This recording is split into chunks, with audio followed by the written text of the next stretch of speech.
సహోదరులందరికీ మరొకసారి యేసుక్రీస్తు ప్రభువారి యొక్క శ్రేష్టమైన నామంలో హృదయపూర్వక వందనాలండి.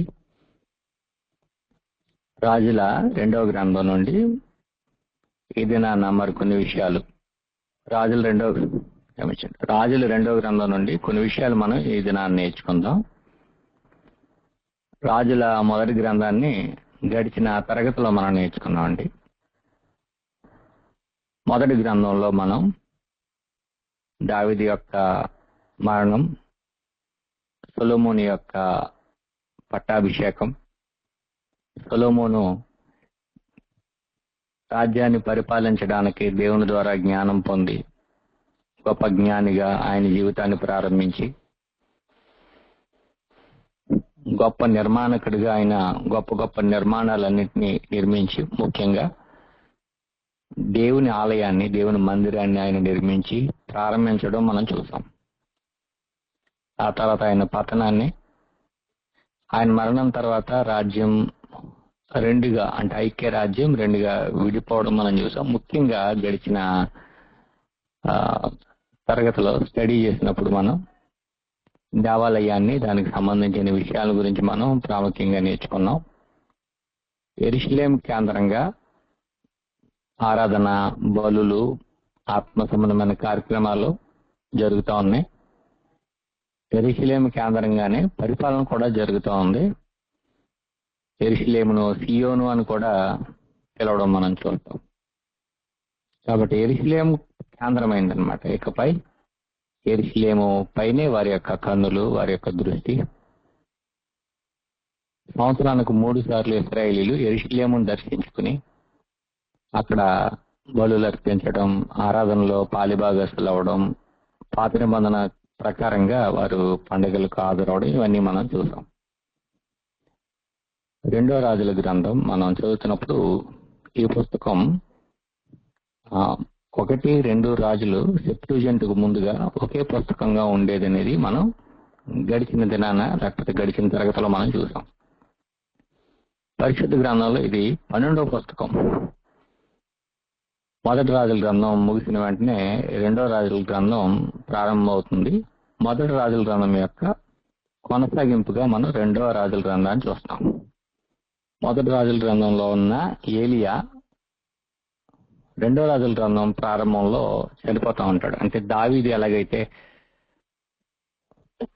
మొదటి సమూయేలులో ఉండి, క్షమించండి, పౌలు ఎలాగైతే మొదటి సమూయేలు గ్రంథంలో ఉండి 2వ సమూయేలు గ్రంథంలో చనిపోతాడు, దావీదు ఎలాగైతే 2వ సమూయేలు గ్రంథంలో ఆయన స్థిరపడి మొదటి రాజుల గ్రంథంలో చనిపోతాడు, అలానే ఏలియా మొదటి రాజుల గ్రంథంలో అనేకమైన గొప్ప గొప్ప కార్యాలు చేసి 2వ రాజుల గ్రంథంకి వచ్చేసరికి ఆయన ప్రారంభంలో చనిపోవడం, ఎలీషా ఆయన ప్లేస్ లో గొప్ప గొప్ప కార్యాలు చేయడం మనం చూస్తాం అన్నమాట. సమూయేలు గ్రంథం మనం చదువుతున్నప్పుడు సమూయేలు ప్రవక్తగా, న్యాయాధిపతిగా, నాయకుడిగా ఉన్నాడు, ప్రధాన యాజకుడిగా ఉన్నాడు. ఆ తర్వాత మనం సౌలు రాజుని చూసాం. సౌలు పరిపాలన చేస్తున్నప్పుడు ఎక్కువగా సమూయేలు యొక్క ప్రస్తావన, సమూయేలు యొక్క ప్రభావం మనకు కనిపిస్తూ ఉంటుంది. దావీదు పరిపాలన చేస్తున్నప్పుడు దావీదు తప్పు చేస్తే నాతాను వస్తాడు, అంతకు మించి పెద్దగా ఆయన యొక్క ప్రభావం అనేది మనకు కనిపించదు.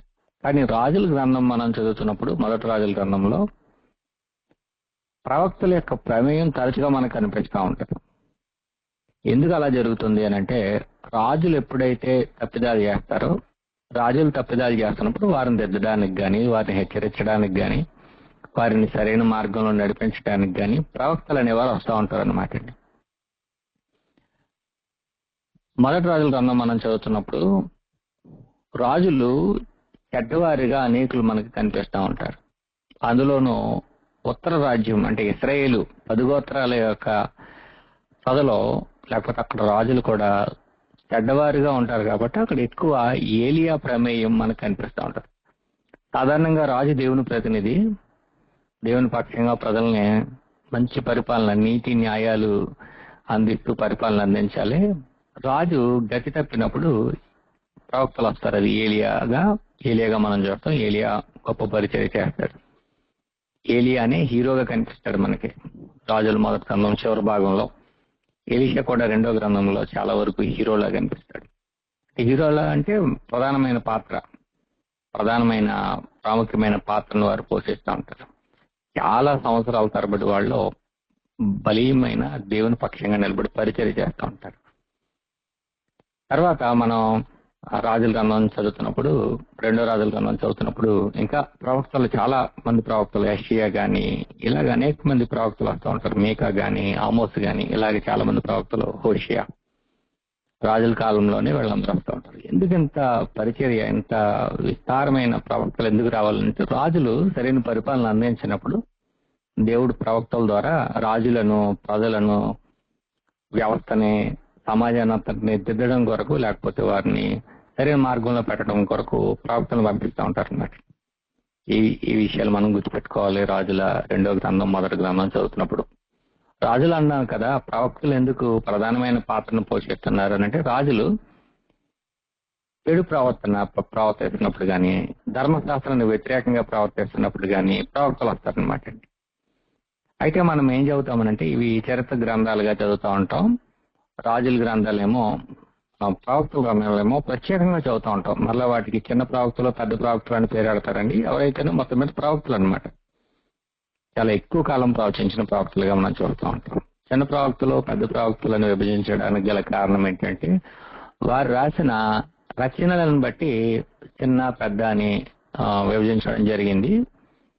కాలంలో అయితే ఏలియా, ఎలీషాలు వారి యొక్క రచనలు లేకపోయినా, ప్రత్యేకంగా రచనలు లేకపోయినా, వాళ్ళు ప్రవక్తలుగా ఉన్న చాలా ఎక్కువ కాలం వారు పరిచయం చేసినట్లుగా మనం చూస్తాం.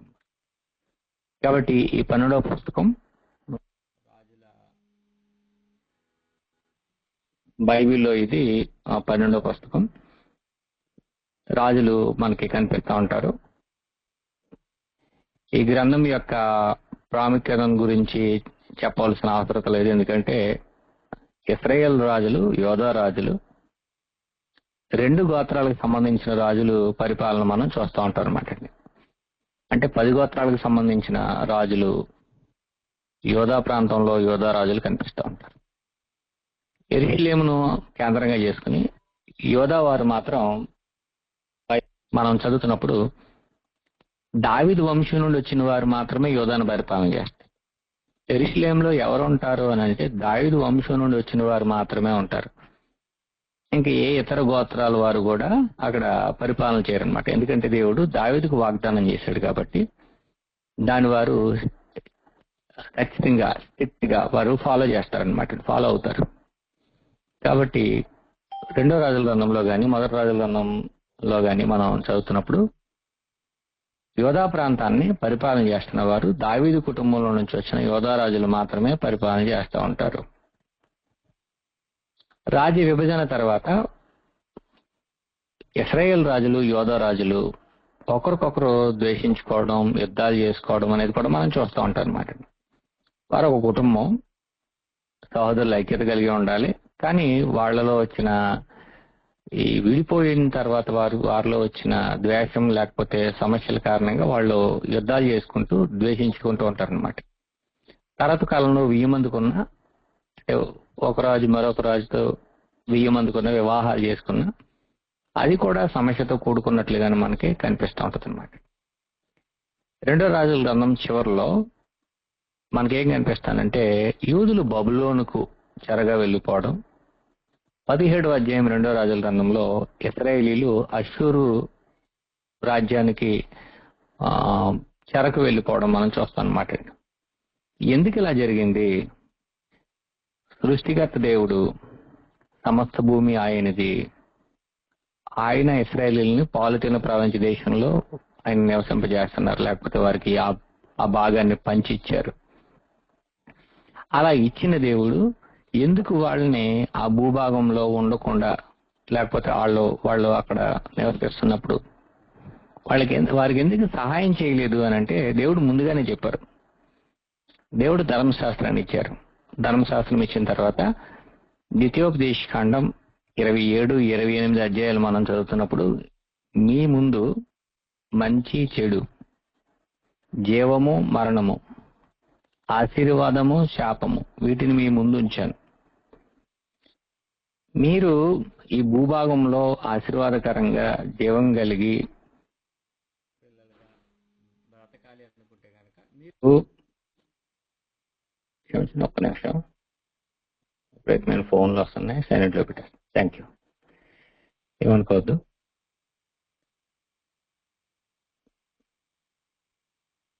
ఏం చెప్పాను మర్చిపోయాను, సారీ. ఇశ్రాయేలీలు, ఇశ్రాయేల్ రాజ్యము అష్షూరుకు చెరగ వెళ్ళిపోయారు, యూదులు బబులోనుకు చెరగ వెళ్ళిపోయారు. దానికి గల కారణం ఏంటంటే వారు మంచిని ఎన్నుకోలేదు, వారు జీవాన్ని ఎన్నుకోలేదు, వారు శాపాన్ని ఎన్నుకున్నారు, ఆశీర్వాదాన్ని ఎన్నుకోలేదు. కాబట్టి వాళ్ళు చెరకు వెళ్ళిపోయారు. దేవుడు వాగ్దానం చేశారు, అబ్రహాము అతని సంతానానికి వాగ్దానం చేశారు. దేవుడు వాగ్దానం చేసిన దాన్ని నిలబెట్టుకున్నారు. అలాగే వారు మాట తప్పినప్పుడు కూడా దేవుడు వారిని విడిచిపెట్టేస్తాను, మిమ్మల్ని వేరే వాళ్ళు చెరకు తీసుకుని వెళ్ళిపోతారు అనేది కూడా దేవుని వాగ్దానాన్ని బట్టి జరిగింది. అంటే దేవుడు నమ్మదగిన వాడు. దేవుడు తాను చెప్పింది ఏదైతే ఉందో తాను చెప్పింది జరుగుతుంది అనేది మనం ఈ గ్రంథంలో చూస్తాం అనమాట. ప్రాముఖ్యమైన వ్యక్తులు ఎవరు అనంటే ఈ గ్రంథంలో ఏలియా, ఎలీషా, సునేమీరాలు, నైమాను, యజ్బేలు, యెహోయాకీము, మనస్సే, సన్హరీబు, యషియా, సిద్కియా. అనేకులు మంచి రాజులు ఉంటారు, ఆయన ఇప్పుడు చెడు రాజులు ఉంటారు. ఆయన ప్రాముఖ్యంగా మనకి కనిపించే ఎక్కువ పార్ట్ వీళ్ళు ప్లే చేస్తూ ఉంటారు అనమాట. ఎక్కువ పాత్ర వీళ్ళు పోషిస్తూ ఉంటారు. మొదటగా మనం విడిపోయిన తర్వాత రెండు రాజ్యాల యొక్క పరిస్థితి మనము మొదటి గ్రంథంలో చూసాం.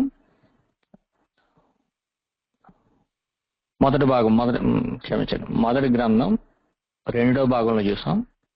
విడిపోయిన తర్వాత రెండు రాజ్యాల పరిస్థితి మనము 2వ రాజుల గ్రంథం మొదటి 17 అధ్యాయాలు చూస్తాం. 17వ అధ్యాయం తర్వాత ఇశ్రాయేలీలు అష్షూరుకు చెరగా వెళ్ళిపోతారనమాట. అష్షూరీయులు వారు వచ్చి వారిని చెర తీసుకుని వెళ్ళిపోతారు. ఏలియా యొక్క కడవరి దినముల చరిత్ర, ఎలీషా యొక్క పరిచర్య ప్రారంభం, మనం అద్భుతమైన విషయాలు మొదటి రాజులు 2వ రాజుల గ్రంథంలో చూస్తాం అనమాట. ఏలియా కంటే ఎలీషా గొప్ప కార్యాలు చేస్తాడనమాట. అంటే ఎందుకు దేవుడు ప్రవక్తలకు అంత శక్తివంతమైన పరిచర్యను అప్పగించాడనంటే, అంత శక్తివంతమైన పరిచర్య చేస్తేనే గాని వారు దేవుని విషయంలో నిలబడలేని పరిస్థితికి వచ్చేసారనమాట. ఒక విషయాన్ని మీరు గమనించండి, మోషే చాలా ఘనమైన గొప్ప గొప్ప కార్యాలు చేశాడు. నేను దేవుని వాడను, నాకు దేవుడు తోడుగా ఉన్నాడు. ఈ ఫరో యొక్క ఈ ప్రజలు గాని దేవునికి సంబంధం లేని వారు అని ఇశ్రాయేలీయులకు ఒక స్థిరమైన విశ్వాసాన్ని కల్పించడం కొరకు దేవుడు వారికి మోషేకు, అహరోనుకు, లేకపోతే మోషే తన ప్రజలను నమ్మించడానికి దేవుడు బలమైన కార్యక్రమాలు పరిచర్యను అప్పగించాడు. ఆ తర్వాత మరలా యెహోషువ చేత కొన్ని ఘనమైన కార్యాలు దేవుడు జరిగించారు. న్యాయాధిపతుల్లో కూడా కొంతమంది గిద్యోను, సంసోను, ఇలాగ కొందరు అక్కడక్కడ మనకి హైట్స్ అంటే ప్రాముఖ్యమైన వాళ్ళు కనిపిస్తూ ఉంటారు. రాజుల గ్రంథంకి వచ్చేసరికి దావీదు గొప్ప కార్యాలు చేస్తాడు. అంటే ఫిలిస్తీయుడైన ఆజానుబాహుడైన గొలియాతును చంపడం విషయంలో ఒక గొప్ప కార్యం జరిగిస్తాడు. ఆ తర్వాత సాధారణంగానే అతని జీవితంలో కొనసాగుతూ ఉంటుంది, దేవుని సహాయం ఉంటుంది. మరలా ఎలీషా కాలంకి వచ్చేసరికి గొప్ప గొప్ప పరిచయ కార్యాలు, అద్భుతాలు. ఎలీషా కాలంలో కూడా గొప్ప గొప్ప కార్యక్రమాలు, అద్భుతాలు. అంటే చనిపోయిన వారిని కూడా లేపేంత గొప్ప శక్తిని దేవుడు ఎలీషాకి ఇస్తారనమాట. ఎందుకు ఎలాగానంటే, ప్రజలు అద్భుతాలు చూస్తేనే గాని మారలేని పరిస్థితికి వచ్చేసారు. కేవలం ధర్మశాస్త్రం మీద ఆధారపడి పరిచర్య జరిగించలేని పరిస్థితికి వచ్చేసారనమాట. ధర్మశాస్త్రం ఒకసారి ఇచ్చిన తర్వాత ఆ వాక్యం మీద ఆధారపడి బ్రతకాలి. కానీ ప్రజలు ఎలా తయారైపోయారు అని అంటే, ఏదో ఒక వింత, ఏదో ఒక గొప్ప, ఏదో ఒక సూచన, ఏదో ఒక మహత్కార్యం జరిగితేనే కానీ మరలా దేవుని వైపుకు వచ్చే పరిస్థితులు వాళ్ళ లేని కారణంగా దేవుడు బలమైన ప్రవక్తలను ఉపయోగించుకున్నాడు అనమాట. ఈ విషయాన్ని మనం గుర్తుపెట్టుకోవాలి. మళ్ళా యేసుక్రీస్తు కాలంలో కూడా ఇలా జరుగుతుంది, అపోస్తుల కాలంలో కూడా ఇలా జరుగుతుంది. ఎందుకంటే దేవుడు యేసుక్రీస్తుకు తోడుగా ఉన్నాడు, దేవుడు అపోస్తులకు తోడుగా ఉన్నాడు అనే విషయం వారందరికీ తెలియాలి. క్రొత్త నిబంధన స్థిరపరచబడాలి. కాబట్టి ఎక్కడైతే ప్రజలు దుస్థితిలోని దిగజారిపోయారో, దేవుని కొంచెం దూరం అవుతున్నారు, అప్పుడు దేవుడు గొప్ప గొప్ప కార్యాలు, మహత్కార్యాలు, ఘనమైన కార్యాలు, సూచక క్రియలు జరిగిస్తూ ఉంటారు అనమాట. ఎందుకు ఏలియా, ఎలీషా ఇటువంటి ఘనమైన గొప్ప గొప్ప కార్యాలు చేయాల్సి వచ్చింది అంటే వారు దేవునికి దూరం అయిపోతున్నారు అనమాట. అందుచేత దేవుడు కొన్ని సందర్భాల్లో వారిని విశ్వాసంలో బలపరచడానికి ఇటువంటి అద్భుతాలు, మహత్కార్యాలు, గొప్ప గొప్ప కార్యాలు, సూచక్రియలు జరిగిస్తూ ఉంటారు. మన జీవితాల్లో కూడా అప్పుడప్పుడు జరుగుతూ ఉంటాయి. వాటి దేవుడు జరిగించాడు అనుకోకుండా మనం ఏదో సొంతగా జరిగాయి, మన శక్తి వాళ్ళు జరిగాయని మనం అనుకునే ఆలోచనలో చాలా మంది ఉంటారు అనమాట. కాబట్టి ప్రతి కాలంలో జరుగుతాయి. ఎప్పుడైతే మనుషులు బలహీనలు అవుతారో, ఈ కాలంలో అయితే డైరెక్ట్ గా దేవుని ప్రమేయంతో మన జీవితాల్లో జరుగుతాయి అన్నమాట. మనం ఏదైనా ఒక మరణం నుండి తప్పింపబడ్డం కానీ, సమస్యల నుండి తప్పింపబడ్డం కానీ, ఎవరో ఒకరి ద్వారా మనకి సహాయం అందడం, లేకపోతే డైరెక్ట్ గా దేవుడు ఏదో ఒక ప్రమేయంతో మనకి సహాయం చేయడం అనేది జరుగుతూ ఉంటుంది. ఈ విషయాలు మనం గుర్తుంచుకోవాలి. అయితే మనం ఎల్లప్పుడూ దేవుని వాక్యం మీద ఆధారపడి బ్రతకాలి అనేది మాత్రం మర్చిపోకూడదు. అద్భుతాలు జరిగినా దేవుని వాక్యమే, అద్భుతాలు జరగకపోయినా దేవుని వాక్యమే అనేది మాత్రం మనం మర్చిపోకూడదు అనమాట. ఎందుకంటే దేవుని వాక్యం అనేది అది మనుషులకి మార్గాన్ని నిర్దేశించేది, నిత్య జీవానికి మనుషుల్ని నడిపించేది. అద్భుతం, మహత్కార్యాలు, సూచక్రియలు ఇవనేవి తాత్కాలికమైన ఉపశమనాన్ని ఇస్తాయి తప్ప అవి శాశ్వతమైన పరిష్కారాన్ని మనకు అందించలేవు. కాబట్టి ఈ విషయాన్ని మనం గుర్తుపెట్టుకోవాలి. రాజ్యం రెండుగా విడిపోయిన తర్వాత గొప్ప గొప్ప కార్యాలు ప్రవక్తల ద్వారా జరిగించుకోవడానికి గల కారణం ఇదనమాట. తర్వాత అశూరు దండయాత్ర. అశూరు దండయాత్ర అనేది ఒక భయంకరమైన మార్పుని తీసుకొచ్చింది అనమాట ఇస్రాయేల్. దేవుడు అప్పటికే అశూరు అంటే ఇస్రాయేల్ మీదకి, క్షమించండి, ఇస్రాయేల్ దగ్గరకు ఆమోసును ఇంకా కొందరు ప్రవక్తలు ఉన్నారు, ఇస్రాయేల్ ప్రవచించిన ప్రవక్తలు. అటువంటి వారిని పంపించాడు. వారు మారు మనసు పొందని కారణంగా దేవుడు వారిని అశూరీలకు అప్పగించేశాడు అనమాట. ఈ విషయం మనం 17వ అధ్యాయంలో చూస్తాం. ఆ తర్వాత కేవలం యోధా మాత్రమే మిగులుతుంది అనమాట. యోధా మాత్రమే మిగులుతుంది. 18 నుండి 25 అధ్యాయులు మనం చూస్తాం. చివరిగా యోధా కూడా అప్పగింపబడిపోయింది, పౌలోనికి అప్పగింపబడిపోయింది. యెరూషలేము నాశనంతో ఇంక గ్రంథం పూర్తి అయిపోద్ది అనమాట. కాబట్టి మనం గ్రంథం చదువుతున్నప్పుడు ఇది ప్రధానమైంది అనమాట. ఇది మనం గుర్తించుకోవాలి. ఆ తర్వాత ఇశ్రాయేలీలు ఇంక యెరూషలేము గోడలు కూల్చివేయబడ్డాయి, ఆ ఉపకరణాలన్నీ తీసుకుని వెళ్ళిపోయారు, విలువైన వస్తువులన్నింటినీ తీసుకుని వెళ్ళిపోయారు, నెబుకద్నెజరు వాటన్నిటినీ తీసుకుని వెళ్ళిపోయారు, మిగిలిన వాటన్నిటినీ కాల్చేశారు. అది చాలా పతనమైన స్థితిలో గోడలు కూడా కూల్చేశారు. మనం నెహెమ్యా వీళ్ళు వచ్చి గోడలు కట్టడం ఇవన్నీ చూస్తాం. అయితే ఇశ్రాయేలులో శేషము, యోధాలో శేషం అనేది మాత్రం దేవునికి ఎప్పుడూ ఉంటది. శేషం మిగులుతుంది. శేషాన్ని దేవుడు ఏం చేస్తాడంటే మరలా పునరుద్ధరిస్తాడు అనే వాగ్దానం మాత్రం మనకి రాజుల గ్రంథంలో, ప్రవక్తల గ్రంథాల్లో కనిపిస్తూ ఉంటది అనమాట. అన్ని కాలాల్లో దేవునికి నమ్మకమైన ప్రజలు ఉంటారనమాట. మనము రోమీయులకు రాసిన పత్రిక 11వ అధ్యాయంలో, లేకపోతే ఏలియా కాలంలో కూడా మనం ఈ విషయాలు చూస్తాం అనమాట. నేను ఒక్కడనే ఉన్నాను అనుకుంటాడు, కానీ అనేకులు ఉంటారనమాట. దేవుడు రెమినెంట్ అంటారనమాట. అంటే శేషం అనే వాళ్ళు ఎప్పుడూ ఉంటారనమాట. శేషాన్ని దేవుడు ఎప్పుడు కాపాడుకుంటూ ఉంటారు. ఆ శేషాన్ని మరలా దేవుడు తిరిగి పునరుద్ధరిస్తాడు, మందిరాన్ని తిరిగి కడతాడు. యెషయా మొద్దు నుండి వేరు చిగురు రాబోతున్నాడు. అంటే ప్రజలను ఉద్ధరించే ఒక గొప్ప రాజు రాబోతున్నాడు అనే నిరీక్షణ వాళ్ళకి ఈ రాజుల కాలంలోనే పునాది పడుతుంది అనమాట. రాజులు పరిపాలన చేస్తున్నారు, అంతా బాగుంది. కానీ యెషయా మొద్దు నుండి, అంటే దావీదు యొక్క పితరుడు దావీదు నుండి ఒక మొద్దు లేకపోతే ఒక చిగురు రాబోతున్నాడు. దావీదు కాలం నాటి రాజులందరూ నరికివేయబడ్డారు, కొట్టివేయబడ్డారు. సిద్కియాతో అంతా అయిపోయింది అనుకుంటే కాదు, ఆ మొద్దు నుండి చిగురు వస్తుంది అని మనకి యెషయా ప్రవక్త చెప్తాడు అనమాట. అంటే వారికి భవిష్యత్తు నిరీక్షణ ఉంది. రెండో రాజుల గ్రంథంలో యూదుల చరిత్ర, ఇశ్రాయేల్ చరిత్ర, యూదుల చరిత్ర ముగిసిపోయింది అనుకుంటే కాదు, వాళ్ళు మరలా తిరిగి వస్తారు, మరలా తిరిగి పునరుద్ధరింపబడతారు. ఎంతకంటే గొప్పగా ఉండబోతుంది అనే విషయం మనం ప్రవక్తల గ్రంథాల్లో, రాజుల గ్రంథాల్లో కూడా చూస్తాం అన్నమాట. అయితే ఏలియా స్థానంలో ఎలీషా వస్తాడు. వీళ్ళు బలమైన రాజులు, రాజులకు చాలా వ్యతిరేకంగా పనిచేస్తూ ఉంటారు. మనకి దుష్టుడైన రాజు మనకు అనిపిస్తాడండి. ఇశ్రాయేల్ ప్రాంతంలో దుష్టులైన రాజులు ఎక్కువగా ఉంటారు. అటువంటి దుష్టులకు వ్యతిరేకంగా ఈ ఏలియా, ఎలీషాలు పనిచేస్తూ ఉంటారు అనమాట. ఎలీషా దాదాపు 60 సంవత్సరాలు తన పరిచర్యలో ఎన్నో అద్భుతాలు చేస్తాడనమాట. ఎందుకు ఇలాగ జరుగుతూ ఉంది అని అంటే, ఆ కాలంలో అటువంటి అద్భుతాలు, గొప్ప గొప్ప సూచక్రియలు చేస్తేనే గాని వారిని నమ్మే పరిస్థితుల్లో రాజులు గాని, ఆనాటి ప్రజలు గాని లేరనే విషయం మనం చూస్తాం అన్నమాట. ఒక మోయాబు రాజు ఇశ్రాయేలు మీద తిరుగుబాటు చేసినప్పుడు యెహోరాము, యెహోషాపాతు, ఎదోము రాజు అతనితో యుద్ధం చేయడానికి వెళ్తారనమాట. యెహోషాపాతు విశ్వాసం కారణంగా వారు విజయం పొందుతారు.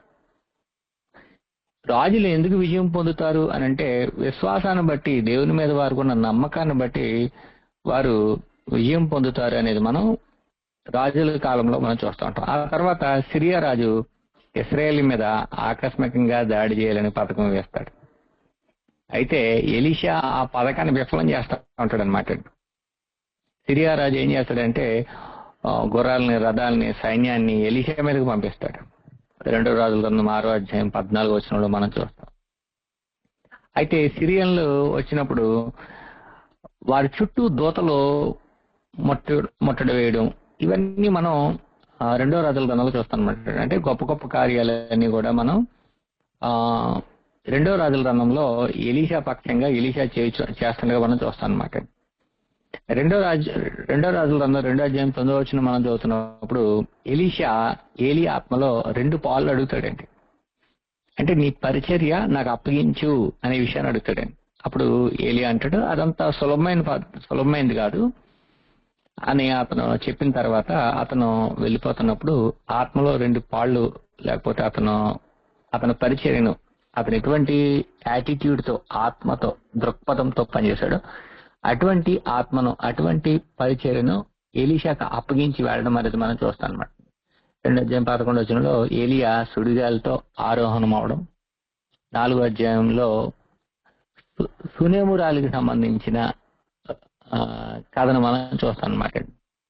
ఎలీషాను దైవజనుడని గుర్తించి ఆమె ఆయనకి సహాయం చేసింది, తద్వారా ఆమె తిరిగి మేలు పొందింది అనేది మనం 4వ అధ్యాయంలో చూస్తాం. 5వ అధ్యాయంలో ఎలీషా, నయమాను, ఒక అన్యుడు వచ్చి ఎలీషా ద్వారా మేలు పొందడం. ఆ తర్వాత ఆ వృత్తాంతం జరిగిన తర్వాత కూడా ఏం జరిగిందని అంటే, ఆ స్టోరీలో కూడా గెహజీ అనే ఒక ఇశ్రాయేలీయుడు దురాశకు పోయి అతను కుష్టుని తెచ్చుకోవడం అనేది మనం చూస్తాం అన్నమాట.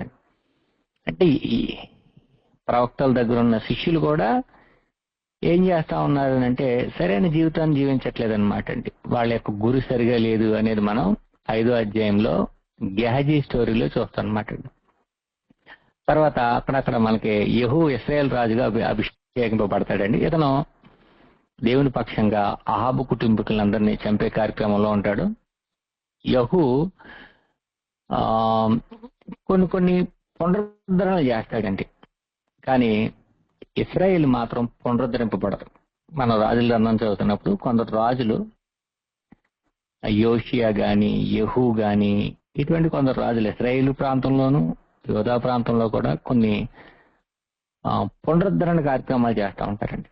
అంటే ఇశ్రాయేల్ని పునరుద్ధరించాలి, మళ్ళీ సంస్కరించాలనే ఉద్దేశంతో చాలా గొప్ప గొప్ప కార్యాలు చేస్తారు. కానీ వాళ్ళు ఎంత పునరుద్ధరణ చేసినా, ఎంత సంస్కరించినా ఆ ప్రజలు మాత్రం అదే స్థితిలో ఉంటారు. వారి స్థితి ఇంకా దిగజారిపోద్ది తప్ప మెరుగవదు. అంటే వాళ్ళు గుడ్ ఫర్ నథింగ్ అనమాట అండి. అంటే ఇంకా వాళ్ళు దేనికి పనికిరాని స్థితిలోకి దిగజారిపోతా ఉన్నారనమాట అండి. కార్యక్రమాలు జరుగుతూ ఉన్నా, పునరుద్ధరణ జరుగుతూ ఉన్నా, మనుషుల్లో మార్పు అనేది రావడం లేదు అనేది మనం చూస్తాం అనమాట.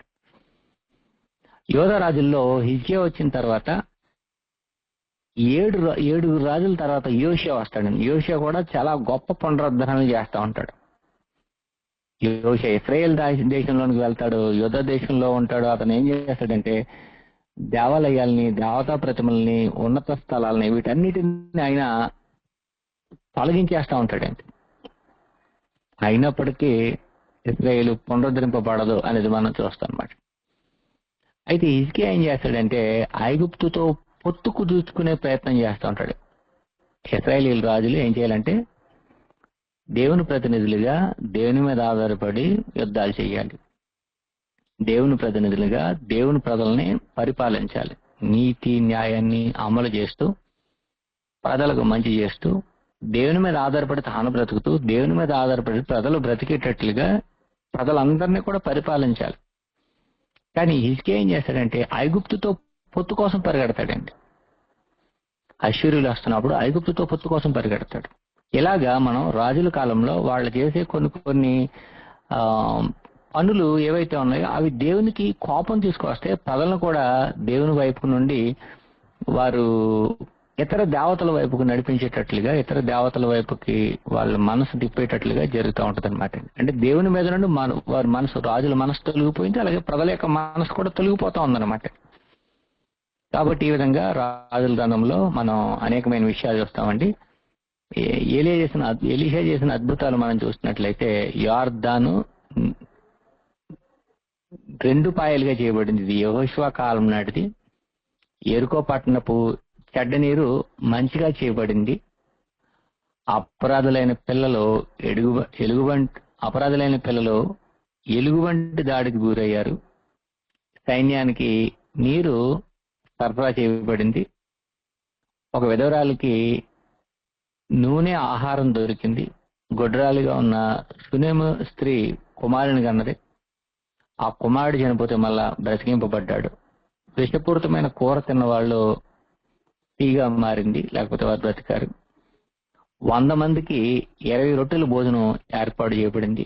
నయమాను కుష్ఠరోగం నుండి స్వస్థత పొందాడు. గెహాజీకు ఆ కుష్ఠరోగం వచ్చింది. మునిగిపోయిన గొడ్డలి తేలేలా చేయబడింది.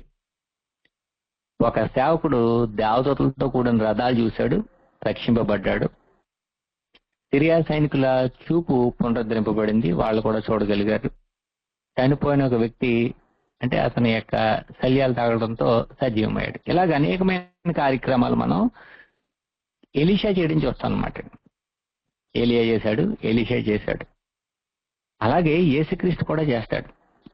మనం బైబిల్ చదువుతున్నప్పుడు యేసుక్రీస్తు గురించి కానీ, బాప్తిస్మిచ్చి యోహాను గురించి కానీ, ఏలియా మరలా వస్తాడో లేకపోతే ఏలియా ఆత్మ అనే మాట మనం చూస్తాం. అంటే వాళ్ళు ఎంత బలీయమైన పరిచర్య చేశారో అటువంటి పరిచర్య చేస్తారనేదే తప్ప బైబిల్లో రీఇన్కార్నేషన్ అనేది లేదనమాట. అంటే అవతారం ఎత్తడం, అదే మనిషి మరలా తిరిగి జన్మించడం అనేది లేదనమాట. మనం క్రొత్త నిబంధనలో మత్తయి సువార్త చదువుతున్నప్పుడు ఏలియా మరలా వస్తాడనంటే ఏలియా లాంటి పరిచర్య చేసే వ్యక్తి వస్తాడనే తప్ప ఏలియాయే మరలా శరీరాన్ని ధరించుకుని వస్తాడో లేకపోతే ఆయన ఆత్మ మరొక శరీరంలో దూరుతుందనేది కాదు. ఎందుకంటే మనము బైబిల్ ద్వారా మనం ఏం నమ్ముతామంటే ఒక్కసారి మనిషి మృతి పొందుతాడు అనేది నమ్ముతాం. మరలా పుడతాడనేది యూదుల యొక్క విశ్వాసం కాదు, నిరీక్షణ కాదు. క్రైస్తవుల యొక్క విశ్వాసం కాదు, నిరీక్షణ కాదనమాట. ఈ విషయాలు మనం ఇశ్రాయేల్ రాజుల చరిత్రలో చూస్తాం అనమాట. మనము ముఖ్యంగా గమనించాల్సింది ఏంటంటే కేవలం రాజుల చరిత్ర చదువుకుంటున్నాం, ఇది చారిత్రక పుస్తకం అనేది కాకుండా రాజుల యొక్క వ్యక్తిత్వం, రాజుల యొక్క జీవితం నుండి అనేకమైన పాఠాలు నేర్చుకుంటాం.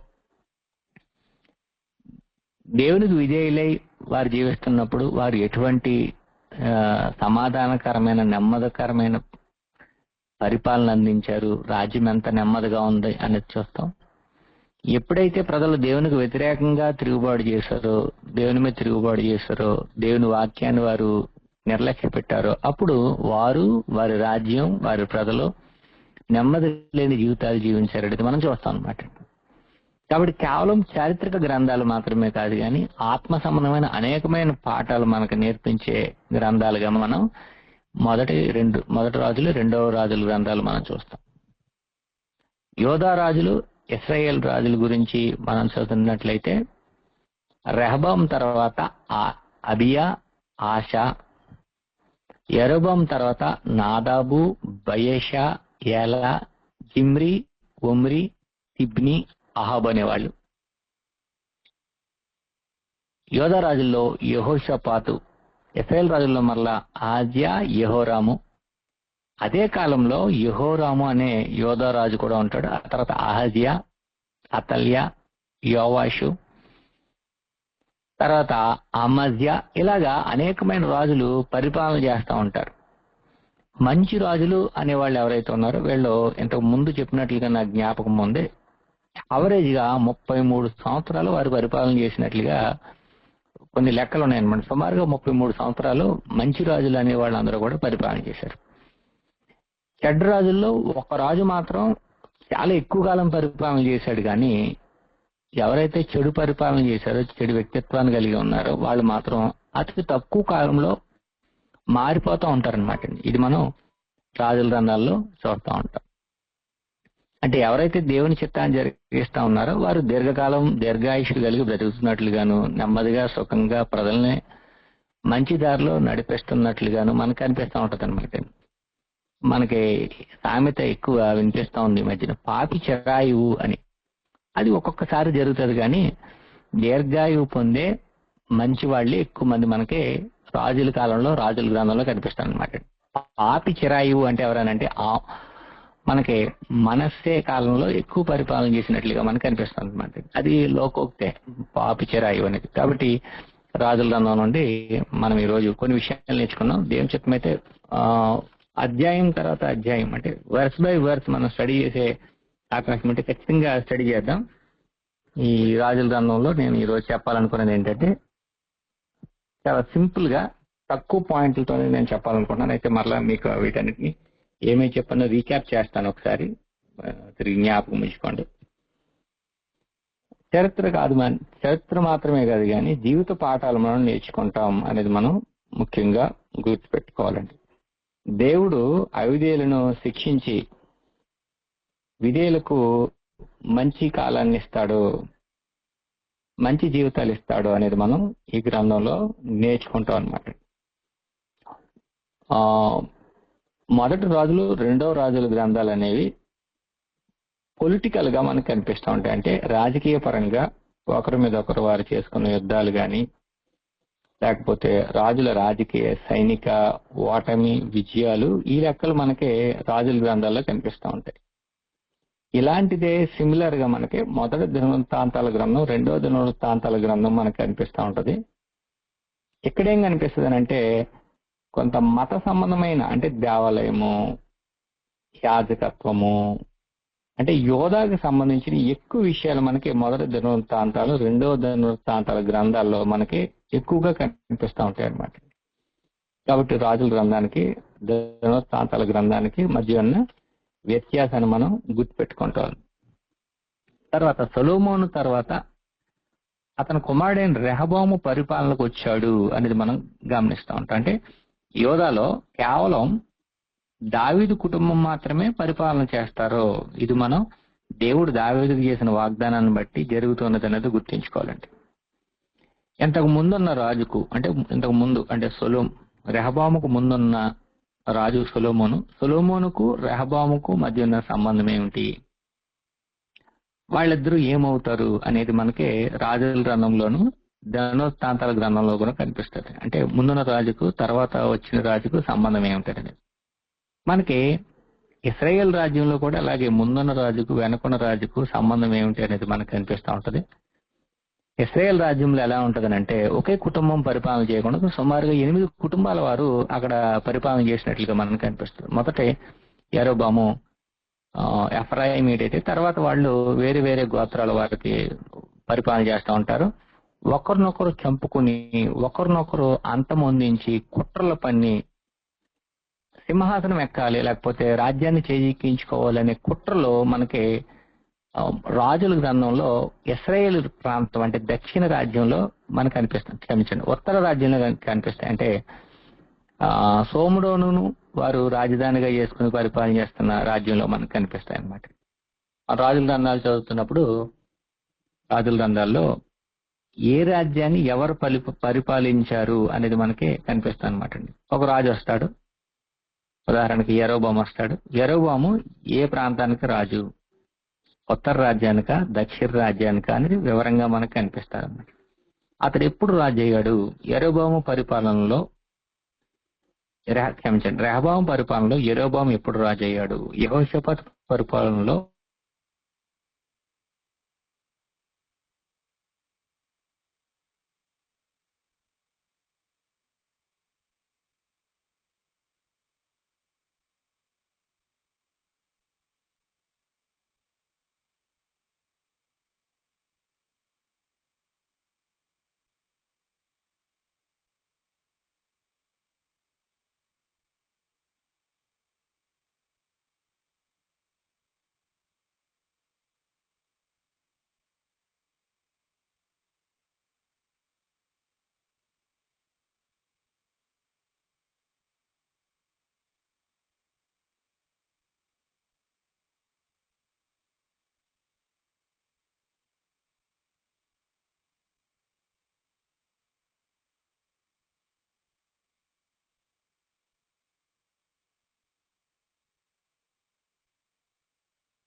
హలో, ఎంతసేపు అయిందని కట్ అయ్యి? ఇప్పుడేలేండి, 1 నిమిషం అయింది. ఓకే, నాకు విపరీతమైన ఫోన్లు వస్తున్నాయి వాళ్ళెందుకో, సారీ, క్షమించండి. ముఖ్యంగా మనం నేర్చుకునేది ఏంటంటే దేవుని ప్రజల యొక్క రాజ్యాలు ఎందుకు నాశనం చేయబడ్డాయి? ఒకే ఒక్క సృష్టికర్త, ఒకే ఒక్క దేవుడు, ఆ ఒకే ఒక్క దేవుని యొక్క ఆలయం ఎందుకు కూల్చివేయబడింది? దేవునికి స్వకీయ జనాంగంగా ఈ భూమి మీద ఇశ్రాయేలును దేవుడు ఏర్పాటు చేసుకుంటే ఆ ప్రజలు ఎందుకు నాశనం అయిపోయారు? ఆ ప్రజల్ని అన్యులైన అశ్షూరీయులు, అన్యులైన బబులోనీయులు ఎందుకు చెరకు తీసుకుని పోయారు? వారిని ఎందుకు నాశనం చేశారు? వారి ప్రాంతం ఎందుకు నాశనం అయిపోయింది అనే ప్రశ్న వాళ్ళకి వస్తానమాట. దానికి సమాధానం మనకి ద్వితీయోపదేశకాండం 27-28 అధ్యాయాల్లో మనం చూస్తాం. యుద్ధంలో జయించిన దేవుడు, లేకపోతే యుద్ధంలో జయించిన దేవతలు, యుద్ధంలో జయించిన రాజ్యం, వాళ్ళు గొప్ప వాళ్ళుగా ఆ కాలంలో వాళ్ళు భావించేవారు అనమాట అండి. బబులోనీయులు వచ్చి యూదులను, లేకపోతే యోధా రాజ్యాన్ని నాశనం చేశారనుకోండి, మా బబులోనీయుల దేవుడు యోధా దేవుడు కంటే గొప్పవాడు, యెరూషలేము దేవుడు గొప్పోడు అని వెళ్ళనుకుంటే, కాదు బబులోనీయుల దేవుడు గొప్పోడు అని వాళ్ళు. అందుకనే మనకి యెషయా గ్రంథంలో నా వంటి దేవుడు లేని లేడు, నా వంటి రక్షకుడు లేని లేడు అనే మాటలు మనకి యెషయా గ్రంథంలో కనిపిస్తాయి అన్నమాట. కాబట్టి ఈ విధంగా మనకి అనేకమైన విషయాలు రాజుల గ్రంథాల్లో కనిపిస్తాయి. వాళ్ళు ఎందుకు పతనమైపోయారు అనేది కూడా మనకి రాజుల గ్రంథంలో చాలా వివరంగా మనకి కనిపిస్తూ ఉన్నది అనమాట అండి.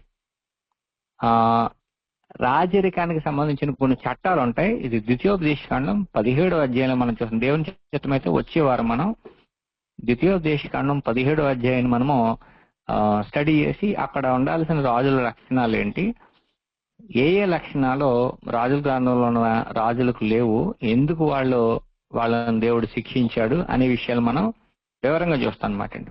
ముఖ్యంగా మనం ద్వితీయోపదేశకాండం 17వ అధ్యాయం చదువుకున్న తర్వాత అప్పుడు రాజుల గ్రంథాల్లో మనం స్టడీ చేస్తే మనకు బాగా అర్థమవుద్ది.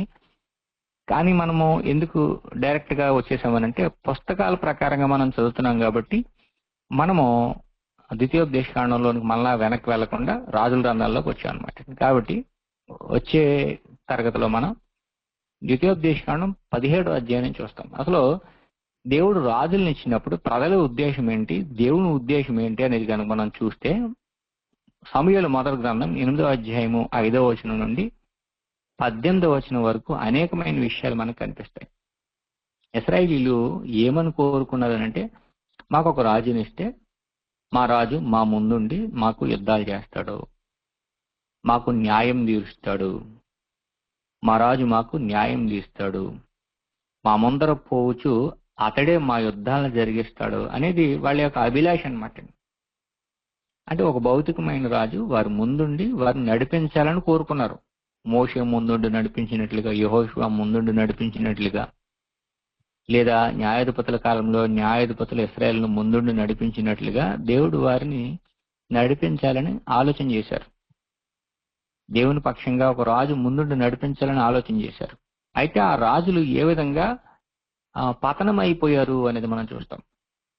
ఆ పతనం అయిపోయిన రాజుల ప్లేస్ లో రాబోయే రాజు ఎటువంటి ఉన్నతమైన వాడు, ఆయన ఎలాగ మన ముందుండి నడిపిస్తాడనే గొప్ప నిరీక్షణ వారి యొక్క హృదయాల్లో ప్రవక్తలు పుట్టిస్తారనమాట. ప్రవక్తలు రాబోయే గొప్ప రాజు, వారి ముందుండి వారి పక్షంగా యుద్ధాలు చేసే రాజు, లేకపోతే వారి ముందుండి వారి పక్షంగా న్యాయం తీర్చే ఒక రాజుని గురించి, ఒక మెషియాని గురించి వారు భవిష్యత్తులో రాబోయే మెషియాని గురించి చూస్తారనమాట. అతను ఏం చేస్తాడంటే విడిపోయిన ఈ రాజ్యాల్ని ఐక్యరాజ్యంగా మరలా తిరిగి చేయబోతాడు అనేది. అది వాళ్ళు ఎవరెవరో అనుకున్నారు, కానీ వాళ్ళ యొక్క కాలంలో అంటే తర్వాత కాలంలో పార్షియల్ గా అంటే కొద్దిగా అది నెరవేరిన, క్రీస్తులో సంపూర్ణంగా నెరవేరింది అనమాట. ఈ విషయాన్ని మనం రాజుల గ్రంథంలో చూస్తాం అనమాట. కాబట్టి రాజుల గ్రంథంలో ఈరోజు మనం కొన్ని విషయాలు, నేను రాజుల గ్రంథాన్ని పైన ముఖ్య ఉద్దేశము వీటిని నేను కేవలం చెప్పడం జరిగింది. దేవుని చిత్తమైతే వచ్చే వారం రాజు యొక్క లక్షణాలకు సంబంధించిన అనేకమైన విషయాలు మనం నేర్చుకునే ప్రయత్నం చేద్దాం. శ్రద్ధగా మీ అందరికీ